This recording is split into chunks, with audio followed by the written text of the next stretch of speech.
तत्वार्थ सूत्र का स्वाध्याय चल रहा है। कल 5वें अध्याय का प्रारंभ किया गया था। 5वां अध्याय अजीव के संबंध में है, अजीव तत्व के संबंध में है। अजीव कितने हैं? कल 5वें अध्याय के प्रारंभ में इसका वर्णन आया था। धर्म, अधर्म, आकाश और उद्गल। अब यहाँ पर ये धर्म शब्द जो है ना, धर्म और अधर्म, ये अपन जो व्यावहारिक भाषा में पारिभाषिक शब्दों में जो हम उपयोग में आते हैं कि सामायिक करना धर्म है, प्रतिक्रमण करना धर्म है, स्वाध्याय करना धर्म है, उस अर्थ में यहाँ पर धर्म अथवा अधर्म की विवेचना नहीं है।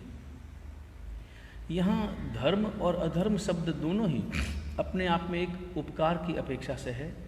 धर्म शब्द जो है वो गति में सहायक होना, ये धर्म का अर्थ है, और रुकने में सहायक होना ये अधर्म के अर्थ में है। यहाँ अधर्म का अर्थ ये धर्म के विरुद्ध, यानी अपने जो धर्म क्रियाएं करते हैं उनके विरुद्ध, ऐसा नहीं है। पाप के अर्थ में अधर्म नहीं है।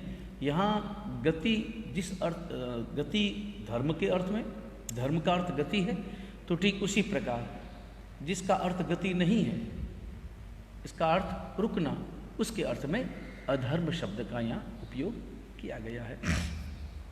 इनको अस्तिकाय कहा है। अस्तिकाय किस लिए? अस्तिकाय इसलिए, अस्ति शब्द का अर्थ होता है प्रदेश। अस्ति शब्द का अर्थ क्या है? प्रदेश। और काय यानी उसका समूह। तो ये सब क्या है? प्रदेशों का समूह है। प्रदेशों का समूह जो है ये धर्मास्तिकाय, अधर्मास्तिकाय, आकाशास्तिकाय और उद्गलास्तिकाय भी, इन सबको अस्तिकाय कहा है क्योंकि ये प्रदेशों का समूह है। इसके साथ साथ जीव को भी अस्तिकाय कहा है क्योंकि जीव भी जो है वो प्रदेशों का समूह है। हर जीव के अपने प्रदेश हैं, हर जीव के अपने प्रदेश हैं। तभी तो जैसे हाथी में जितने प्रदेश हैं, हाथी में भी आत्मा है। हाथी के शरीर में आत्मा है तो उसकी आत्मा कहाँ रहती है? हाथी के कौन से अंश में रहती है? सभी अंशों में रहती है। तो इसका मतलब हुआ कि उस आत्मा के जो प्रदेश हैं वो कितने बड़े हैं? हाथी जितने हैं। तो जब वही आत्मा हाथी के रूप में, हाथी के भव को पूरा करके अगर कीड़ी के भव के रूप में जन्म लेती है तो उसके आत्मा प्रदेश है तो उतने के उतने, कितने हैं जितने हाथी में थे, वही है ना। तो जब उतनी प्रदेश तो कीड़ी में कैसे समाविष्ट होंगे? तो क्या बाहर लटकेंगे? ऐसा नहीं है। ये आत्म प्रदेशों की विशेषता है कि उनके जो प्रदेश है वो शरीर व्यापी होते हैं, और इसलिए वो रुई की भांति, जैसे रुई है, रुई फैल गई तो उसका जो आकार है वो बड़ा हो गया, और उसको गट्ट कर दिया तो उसका आकार छोटा हो गया। इसी प्रकार जैसे दीपक है, एक दीपक जो है एक छोटे एक लालटेन में है, दीपक जल रहा है। लालटेन को एक अच्छी तरह से काले कपड़े से अथवा किसी भी अन्य लकड़ी इत्यादि से पूरा का पूरा ढक दिया, तो अब दीपक का प्रकाश है वो कहाँ जा रहा है? उतने में ही जाए, लकड़ी के बॉक्स तक ही सीमित रहेगा, बराबर। और उसी दीपक को एक कमरे में रखा, 10 बाई 10 के कमरे में रखा, तो उस दीपक का प्रकाश कहाँ फैला? तो प्रकाश जैसे मान लो प्रकाश का कम अथवा ज़्यादा, उसके जो उद्गल हैं कम ज़्यादा हो जाते हैं, ठीक उसी प्रकार आत्म प्रदेश भी इसी प्रकार कम अथवा ज़्यादा हो जाते हैं, और वो हमेशा शरीर व्यापी होते हैं, बराबर। तो ये सब असल में क्या है कि धर्म, अधर्म, आकाश, उद्गल और जीव, ये प्रदेशों का समूह है। प्रदेशों का समूह। खास बात ये ध्यान रखनी है कि धर्म, अधर्म, आकाश और जीव, इनके प्रदेश कभी भी अपने स्कंध से अलग नहीं होते, अलग हो ही नहीं सकते। अलग होने का कोई उपाय भी नहीं है क्योंकि ये अरूपी हैं। धर्म, अधर्म, आकाश और जीव ये अरूपी हैं। अरूपी होने के कारण इनके जो प्रदेश हैं वो कभी भी अपने स्कंद से अलग हो ही नहीं सकते, इसलिए इनमें परमाणु नहीं है। धर्म अधर्म आकाश में इसलिए स्कंद, देश और प्रदेश इतना ही कहा है। तो ये स्कंद देश प्रदेश जो है वो भी अपनी एक बौद्धिक कल्पना है। और स्कंद देश प्रदेश इनकी परिभाषा तो समझ में आई गई ना। कोई भी वस्तु है वो अपने आप में स्कंद कहलाती है, उसका एक हिस्सा वो क्या कहलाता है, वो देश कहलाता है। और उस विशेष स्कंद का एक ऐसा सबसे छोटा हिस्सा, छोटा अंश, जिसके दो टुकड़े केवल भगवंत भी जिसके दो टुकड़ों का अनुमान नहीं कर सकते, ऐसा अविभाज्य अंश लेकिन स्कंद से लगा हुआ, वो क्या कहलाता है, प्रदेश कहलाता है। और पुद्गल जो है उसके 4 भेद बताए हैं, स्कंद, देश, प्रदेश और परमाणु। उसमें परमाणु है, बाकी में नहीं है, क्योंकि बाकी में अलग होने की कोई संभावना नहीं है। पुद्गल में प्रदेश अलग हो जाता है, तो अलग होते ही वही प्रदेश परमाणु कहलाता है। मतलब प्रदेश और परमाणु में अंतर इतना ही है कि जो स्कंद से लगा हुआ है तो प्रदेश है, अलग हो गया तो परमाणु हो गया, मगर आकार वही है। आकार क्या है उसका, कि जिसके 2 टुकड़े नहीं हो सकते और जिसे हम अपनी आंखों से देख ही नहीं सकते, वो परमाणु है। अभी वर्तमान में विज्ञान में जिस परमाणु की चर्चा है, परमाणु बम और एटम की जो चर्चा है, वो हकीकत में अपने शास्त्रों की अपेक्षा से वो परमाणु नहीं है, बल्कि हकीकत में तो वो भी असंख्य प्रदेशी पुद्गल है अथवा अनंत प्रदेशी पुद्गल है। वो कोई ऐसा एक प्रदेश वो नहीं है कि जिसके 2 हिस्से नहीं हो सकते। 2 हिस्से होते ही हैं तभी तो विस्फोट होता है। ये जिसके हिस्से हो सकते हैं वो परमाणु नहीं है। बराबर, ये बात समझ में आ गई। तो ये सूत्र जो है वो अच्छी तरह से समझ में आ गया। इसमें 5 द्रव्यों की व्याख्या हुई। द्रव्य कितने हैं, 5 द्रव्य। तत्वार्थ सूत्र की अपेक्षा से 5 द्रव्य हैं, नवतत्व इत्यादि ग्रंथों की अपेक्षा से 6 द्रव्य हैं। काल को अलग से द्रव्य माना है, लेकिन यहाँ इसमें काल को इन्होंने द्रव्य नहीं माना है। तो काल के विषय में जो भी परिभाषा है वो आगे के सूत्रों में बताई जाएगी। तो इस तत्वार्थ सूत्र की अपेक्षा से 5 द्रव्य, धर्म, अधर्म, आकाश, पुद्गल और जीव। इनमें 4 अजीव और जीव तो जीव है ही। 4 जो है वो अजीव द्रव्य हैं। अब ये तो समझ में आ ही गया कि ये जो द्रव्य हैं वो अपने आप में नित्य है। कौन से द्रव्य, धर्म, अधर्म, आकाश और ये सब जो द्रव्य हैं वो क्या है, 5 ही द्रव्य अपने आप में नित्य हैं। नित्य है का मतलब नित्य हैं, कल थे, आज हैं और कल रहेंगे, सदा काल रहने वाले हैं। इस दुनिया में सदा काल रहने वाले हैं, इस विश्व में, इस राजलोक में सदा सदा रहने वाले, इस लोकाकाश में सदा सदा रहने वाले हैं। इनमें कभी भी किसी का नास्तित्व नहीं हो सकता। नास्तित्व का मतलब वो कभी भी उसका विनाश कभी भी नहीं हो सकता। धर्म अधर्म कब से है, अनादिकाल से है। कब तक रहेंगे, अनंत काल तक रहेंगे। कोई सीमा, कोई मर्यादा नहीं, कोई प्रारंभ नहीं, कोई अंत नहीं। बराबर, एक तो नित्य है और इसके साथ साथ अवस्थित है, आपस में मिलते हैं लेकिन संक्रमित नहीं होते। संक्रमित होना, जैसे तुम लोग भी, अब जैसे तुम महावीर हो, शुभम है, दीक्षित है, आपस में मिलते हैं, लेकिन कभी भी महावीर शुभम नहीं हो सकता, शुभम दीक्षित नहीं हो सकता, दीक्षित महावीर नहीं हो सकता।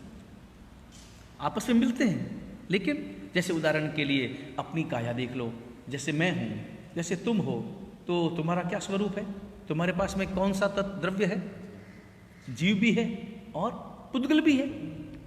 जीव और पुद्गल दोनों ही है ना, दोनों का मिक्स है ना, क्योंकि आत्मा है, शरीर में फैले हुए जो आत्मा प्रदेश है वो जीव है, वो जीव तत्व है। और बाकी की जो काया है वो क्या है, वो तो अजीव है, वो तो जड़ है, वो तो विनाशशील ही है ना। तो दोनों मिले हैं, मगर कभी भी रूपांतरण हो सकता है क्या, रूपांतरण नहीं होगा। शरीर है वो शरीर ही रहेगा और आत्मा है वो आत्मा ही रहेगी। दोनों अपने आप में साथ में रहने पर भी परस्पर उनका संक्रमण नहीं हो सकता। ये पांचों ही द्रव्यों की ये विशिष्टता है कि किसी भी द्रव्य का स्वरूप कभी भी, उनके जो गुण धर्म हैं वो कभी भी परिवर्तित नहीं हो सकते। जैसे धर्म का कार्य गति देना है तो बस गति ही देना है, रुकने का कार्य उसका नहीं है, वो कभी भी अधर्म नहीं होगा। अधर्म कभी भी धर्म नहीं होगा।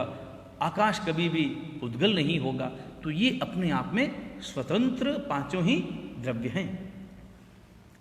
और इसके साथ साथ में इन पांचों द्रव्यों में चार द्रव्य अरूपी हैं, धर्म, अधर्म, आकाश और जीव।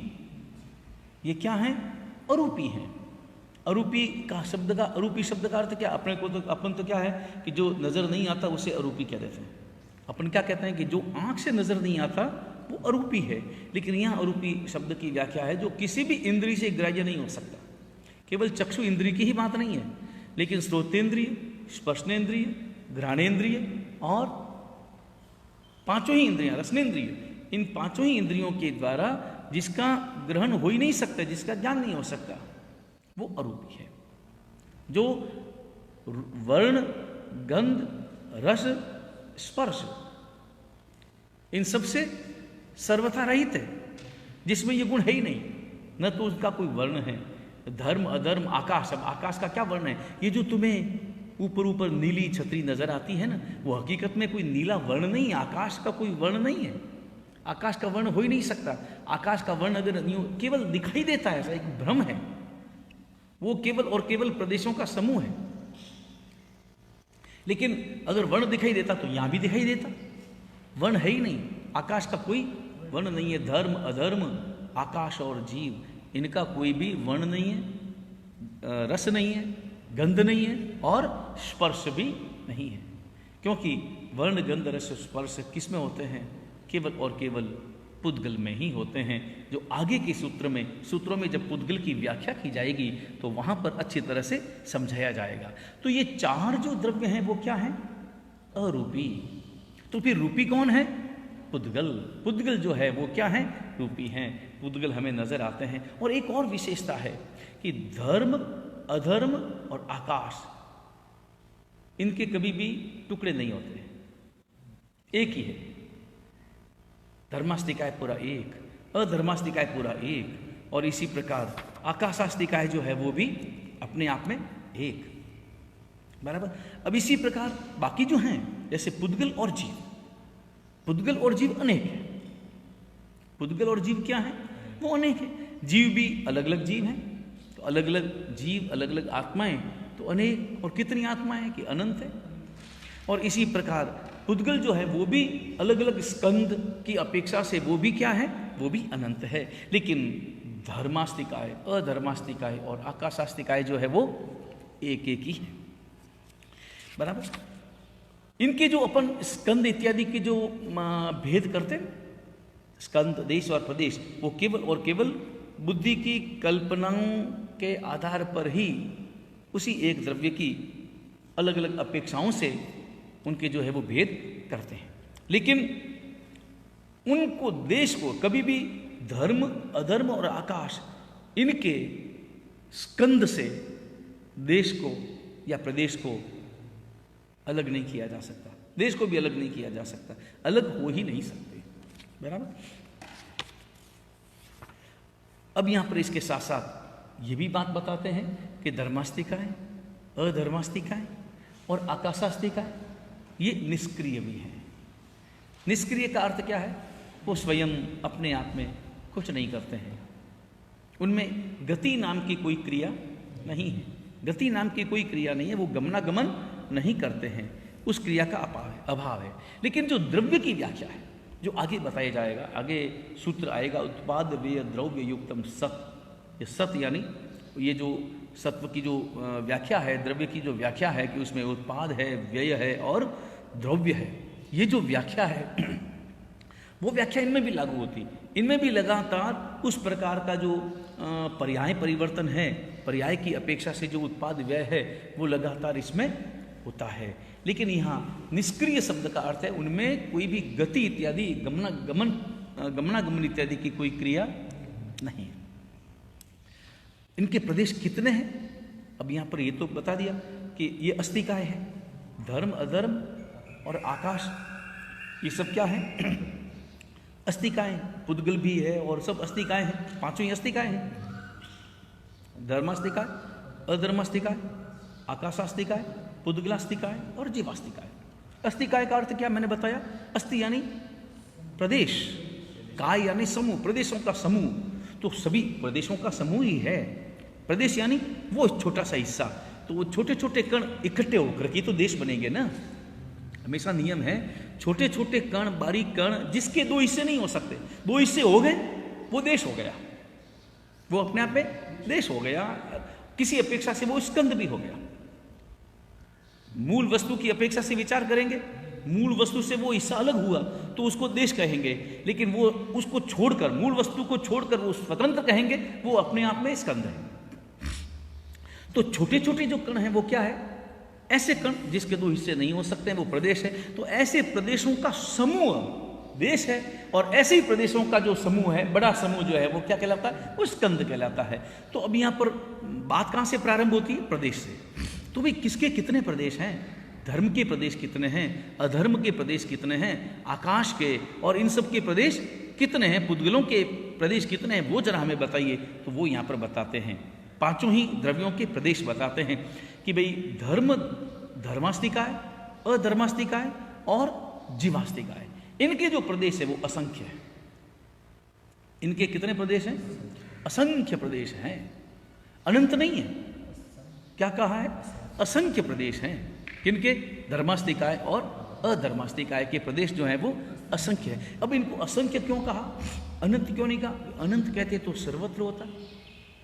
देखो अपना जो विश्व का नक्शा है, विश्व के मानचित्र में सबसे पहले दो हिस्से हैं, एक लोकाकाश, एक अलोकाकाश, बराबर। तो लोकाकाश और अलोकाकाश में भेद क्या है? किस आकाश तो एक है, आकाश अपने आप में, अभी आपने बताया कि आकाश क्या है? एक है। आकाश तो एक ही है, तो फिर ये दो भेद कैसे हो गए? लोकाकाश अलग और अलोकाकाश अलग कैसे? कि ये भेद जो है वो करने वाले धर्मास्तिकाय और अधर्मास्तिकाय हैं। भेद करने वाले कौन? ये धर्मास्तिकाय और अधर्मास्तिकाय।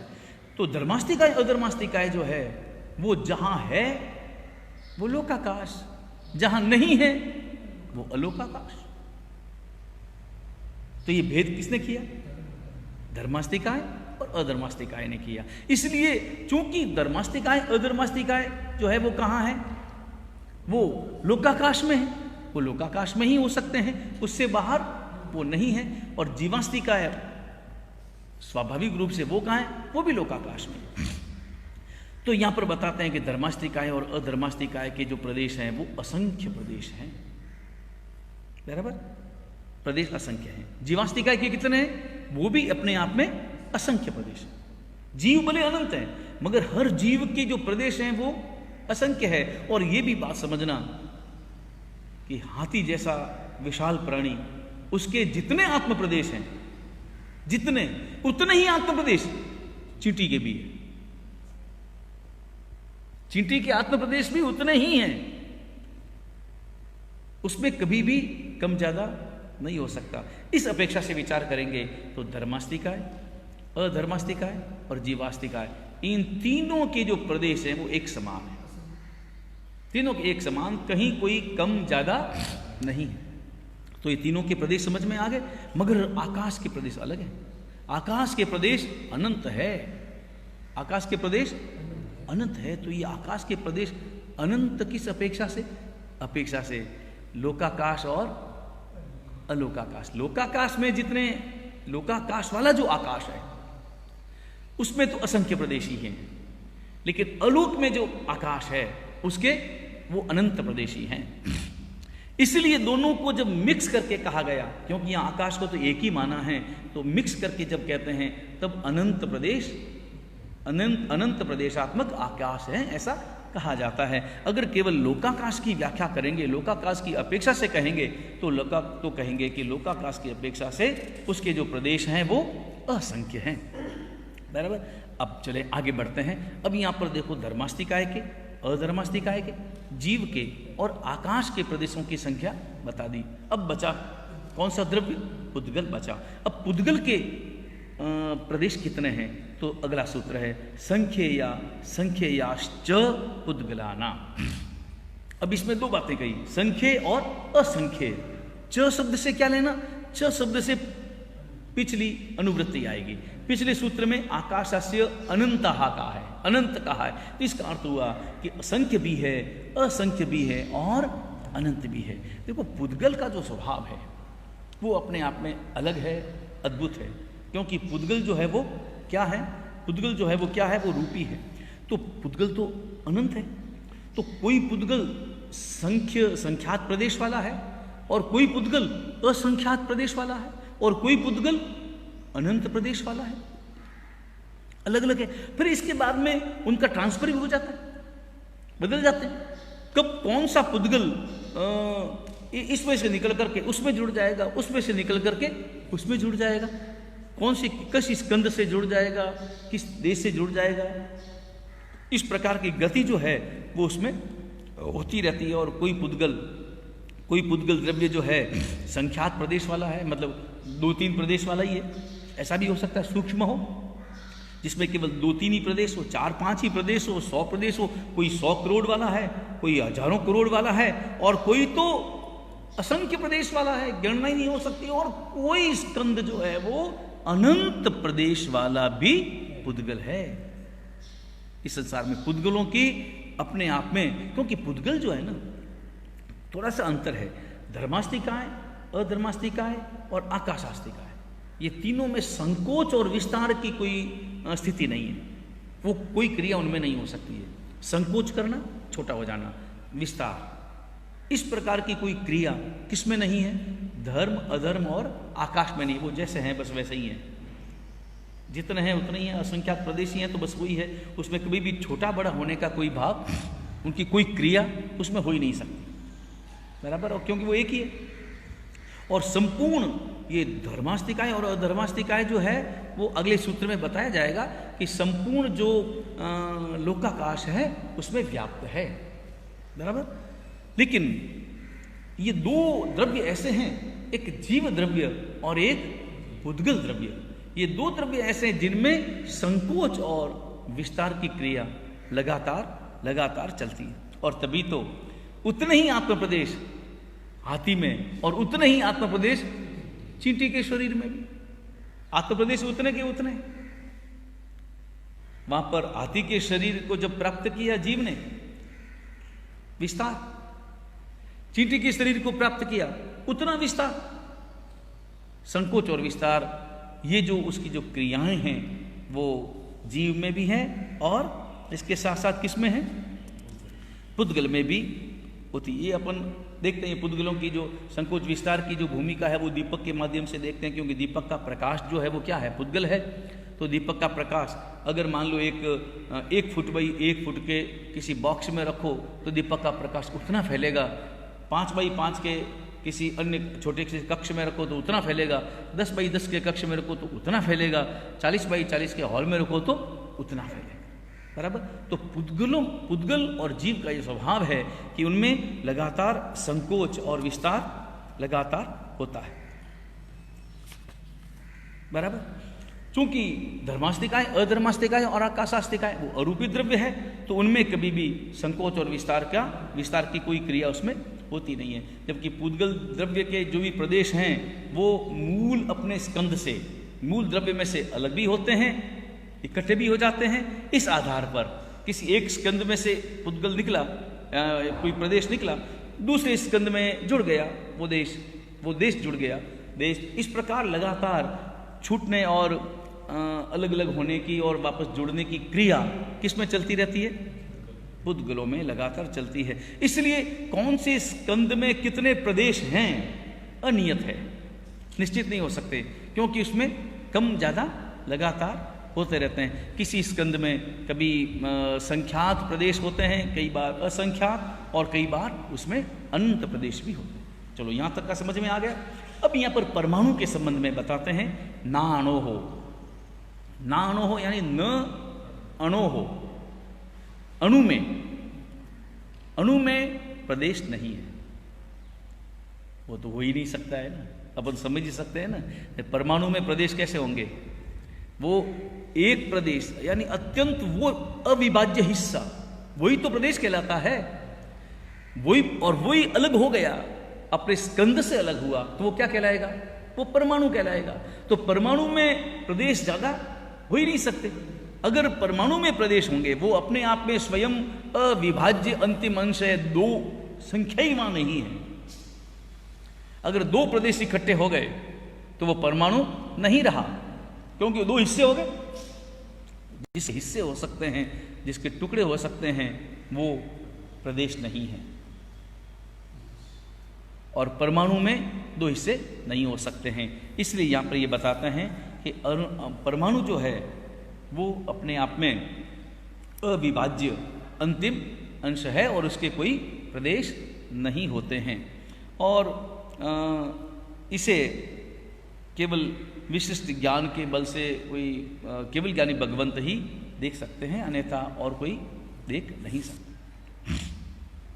अब यहां पर बताते हैं इनका आधार कहाँ है, क्या है, उनकी जो आधार क्षेत्र है वही यहां पर उसकी विवेचना करते हैं। लोकाकाशे अवगाह, यानी ये धर्मास्तिकाय आदि जो द्रव्य हैं, धर्मास्तिकाय, अधर्मास्तिकाय, पुद्गलास्तिकाय, जीव, ये चारों कहाँ रहते हैं? तो बताते हैं लोकाकाशे अवगाह, लोकाकाश में इनका स्थान है, लोकाकाश में ही रहते हैं। अब ये तो मैंने बता ही दिया कि आकाश के दो भेद अपन कर सकते हैं, एक लोकाकाश और एक अलोकाकाश।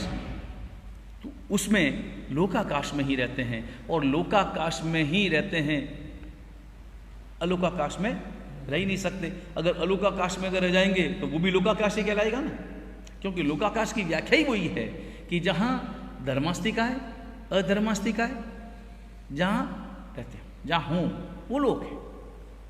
क्योंकि धर्मास्तिकाय अधर्मास्तिकाय हैं तभी तो उनकी गति होती है, सब जीवों की गति, पुद्गलों की गति जो है वो उनके कारण होती है।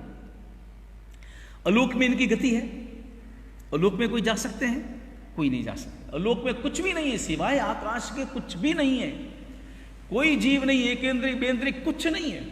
पृथ्वी का है, अप का है, तेऊ का है, बाहु का है, वनस्पति का है, कुछ भी नहीं है। अलोक आकाश में केवल और केवल आकाश है। बराबर। तो अब यहां पर बताते हैं कि भी ये तो चलो समझ में आ गया कि ये चारों ही द्रव्य किस में रहते हैं? लोकाकाश में रहते हैं। मगर ये तो बताइए कि धर्मास्तिकाय अधर्मास्तिकाय लोकाकाश में रहते हैं, मगर लोकाकाश के कौन से हिस्से में रहते हैं? कहाँ रहते हैं? लोकाकाश के ऊर्ध्व भाग में रहते हैं, मध्य भाग में रहते हैं, त्रस नाड़ी में रहते हैं, या अधो भाग में रहते हैं? कहाँ रहते हैं? तो यहां अगला सूत्र बताते हैं, धर्माधर्मयोः कृत्स्ने। धर्म और अधर्म यानी धर्मास्तिकाय और अधर्मास्तिकाय जो है वो कहाँ रहते हैं? कि कृत्स्ने, लोकाकाशस्य कृत्स्ने, यानी संपूर्ण लोकाकाश में। कृष्ण लोकाकाशे, संपूर्ण लोकाकाश में, संपूर्ण लोकाकाश में वो रहते हैं। लोकाकाश का एक छोटा सा हिस्सा भी ऐसा नहीं है जहां पर धर्मास्तिकाय अथवा अधर्मास्तिकाय न हो। बराबर। अगला अब यहां पर बताते हैं कि फिर जो पुद्गलास्तिकाय हैं वो कहाँ रहते हैं? अभी तक किसकी बात बताई? धर्मास्तिकाय की बात बता दी और अधर्मास्तिकाय की बात बता दी। और आकाश तो सर्वत्र है, क्योंकि आकाश को कोई किसी आधार की अपेक्षा नहीं है, बाकी सबको आधार की अपेक्षा है। आधार जो आकाश जो है वो स्वप्रतिष्ठित है, उसको किसी की आधार की अपेक्षा नहीं है। बाकी सबको आधार की अपेक्षा है। जीव को भी आधार चाहिए, जीव को आधार चाहिए, पुद्गल को आधार चाहिए, धर्म और अधर्म को भी वो लोकाकाश के आधार से। तो अब यहां पर बताते हैं कि पुद्गल कहाँ रहते हैं। तो अगला सूत्र है, एक प्रदेशादिषु बाज्यः पुद्गलानाम। अब ये जो पुद्गल है वो लोकाकाश के एक प्रदेश, क्योंकि आकाश के प्रदेश है ना, आकाश के प्रदेश कितने हैं? है तो अनंत, मगर यहां लोकाकाश के प्रदेश कितने हैं? असंख्य। तो लोकाकाश के एक प्रदेश में से लेकर के असंख्य प्रदेशों में कौन रहते हैं? पुद्गल द्रव्य रहता है, कहीं पर भी रहता है। एक प्रदेश में भी रहता है, 2 प्रदेश में भी रहता है, 5 प्रदेश में भी रहता है, 100 प्रदेश में भी रहता है और असंख्य प्रदेश में भी वो रहता है। बराबर, ये अगला सूत्र है कौन सा? एक प्रदेशादिषु भाज्य पुद्गला नाम। अब यहां पर जैसे परमाणु है, परमाणु है वो लोकाकाश का कितना प्रदेश रोकेगा? परमाणु स्वयं अपने आप में एक प्रदेशी है, परमाणु जो होता है वो एक प्रदेशी है, तो लोकाकाश का भी एक प्रदेश ही रोकेगा। एक बात समझना कि पुद्गल, अनंत पुद्गल, अनंत प्रदेशी पुद्गल, अनंत प्रदेशी कोई भी स्कंद हो, अनंत प्रदेशी स्कंद लोकाकाश के किसी एक प्रदेश में रह सकता है। लोकाकाश के किसी एक प्रदेश में ये पुद्गल इतना सूक्ष्म है, अनंत प्रदेशी पुद्गल, वो एक लोकाकाश के एक प्रदेश में भी रह सकता है। बस ये समझने की बात है कि कभी भी जिस स्कंद में जितने प्रदेश हैं, जितने प्रदेश होते हैं, उससे ज्यादा आकाश के प्रदेश नहीं रोकता, उसमें वो नहीं रहता, कम में रहेगा, ज्यादा में नहीं रहेगा। जैसे मान लो कोई ऐसा स्कंद है पुद्गल का जो 10 प्रदेश वाला है, 10 प्रदेश वाला जो पुद्गल है वो लोकाकाश का एक प्रदेश में रह सकता है, 2 में रह सकता है, यावत 10 तक में रह सकता है, मगर 10 से ज्यादा प्रदेश वो नहीं रोकता। कौन नहीं रोकता? पुद्गल। ये समझने की बात है, बराबर। तो ये पुद्गल कहाँ रहता है कि वो पुद्गल जो है वो लोकाकाश के एक प्रदेश में भी रह सकता है, यावत ज्यादा प्रदेश में यानी असंख्य प्रदेशों में भी रह सकता है। अब यहाँ पर अगला द्रव्य कौन सा हुआ? देखो, धर्मास्तिकाय की बात हो गई, अधर्मास्तिकाय की बात हो गई, पुद्गलास्तिकाय की बात हो गई, और अब बात है जीवास्तिकाय की। अब जीवास्तिकाय के बारे में अपन कल बात करेंगे, क्योंकि आज का समय पूरा हुआ। पीतराग परमात्मा की आज्ञा विरुद्ध कुछ भी कहा गया हो, मिच्छामि दुक्कडम। सर्व मंगल मांगल्यम सर्व कल्याण कारणम वदानम सर्व धर्माणाम जैनम जयति शासनम।